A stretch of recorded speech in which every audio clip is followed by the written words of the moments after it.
Alderman Lash. You know, when we're looking at any other service in the city, we don't just take the first good option that comes along. You know, the first good option that comes along may be wonderful, and in the end, they might be who we go with. But any other service in the city, we solicit other companies. That's what I'm not saying we have to go open source. There's other proprietary options out there. And that's what I want to see. There might be something better out there, and we don't know it because we haven't seen it. Okay. Is there a motion? So moved. It's been moved. Is there a second? So second. Moved and seconded. Further discussion? Roll call. Before we go ahead, did I catch that the staff is not going to be bound by this number, that you can still continue to negotiate It's points not that to maybe exceed, were... Dave. It's not to exceed. John, So they aren't bound. Yes. wasn't there some of you with public comment on this? Yes, thank you. Understood, Dave? Not to exceed the Well, amount. I don't know why you didn't let him answer my question, but I understand. We I'd like to hear clarified the from- answer earlier, Dave.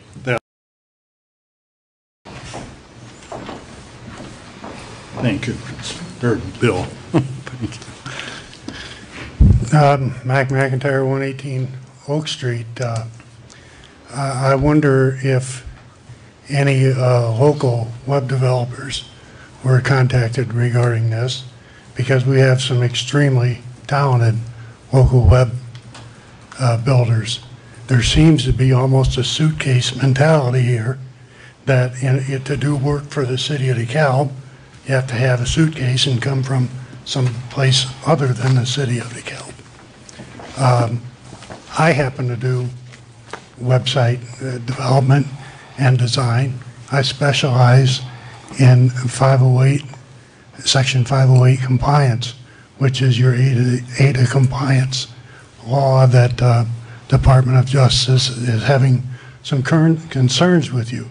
I'm also an open source developer, and I do a lot of government websites, and I do many of them in the WordPress environment.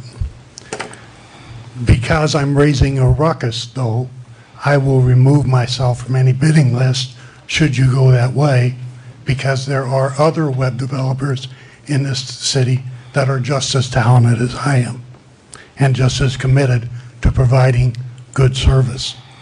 But I think it is an insult to the people who pay taxes in this community and who live and shop and work in this community to not even be given consideration. The suitcase mentality needs to stop. You got to believe in DeKalb. You have to believe in DeKalb if you're going to get the people in the city to believe in DeKalb. And if you keep going with the suitcase mentality, you're not going to get there. I hope that you take a look at the checklist for Section 508 compliant, have your IT department do that, and you can fix the problems that you have with ADA compliance on your current website. This is above and beyond the budget. You guys are going to have to make up serious ground when you get into budget discussion next year, this coming year, for next year. You got serious ground to make up. So you're going to start off now with something that's $36,000 over budget. You're going to spend next year's money before you even know if you have any money for next year. I've heard numbers as high as $1 million that you guys are going to have to make up ground. Are you going to raise taxes on the people that you don't consider enough to include them in discussion on something like this? Thank you, Mac. City Manager Cora, could you speak to the funding in the FY14 budget Sure. for this item?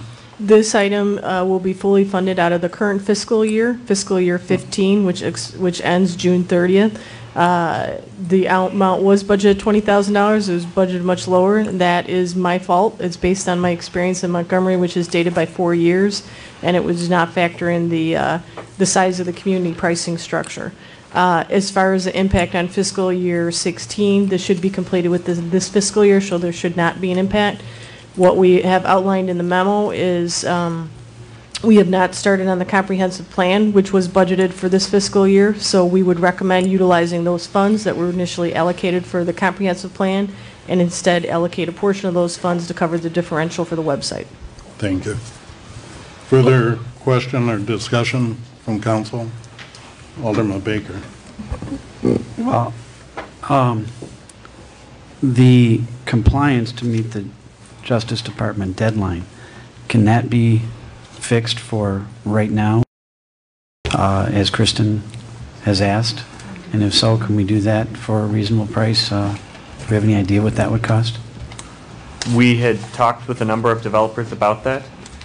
We had difficulty getting pricing in large measure because of the unknown scope and way the current website that the city has is put together. Sure. Another issue would be our timeline. Some of the comments that we received were that they couldn't give us a definitive date of when the fixes could be made, and so obviously that goes against what we're trying to do, which is fix it by June 11th. And I perhaps misunderstood your question. If your question is on that deadline, we have already sought an extension from the Department of Justice, and that was the longest deadline that they were willing to give us. Okay, maybe I need to reword my question. Since it doesn't sound like you were able to get anything definitive from going to many different developers, the one that we're looking at for $56,189 to happen over the next few months here, what would they charge just to fix things so that the Justice Department was happy with that compliance? Did that question get asked? Because if that's like under $10,000, that's all we should be doing right now. And then, again, the city's, the services that they offer would be a new website, entirely new coding, and entirely new design. I don't believe they would offer a service of doing a partial update of... well, have we asked them? That's my question. And if Yes, so- that is correct. Yeah, it would have to be the Civic Plus content management system that would be utilized. So you can't fix ours, you got to bring in yours. it would be, yeah, it would be a full project if we're going to contract for that. Well,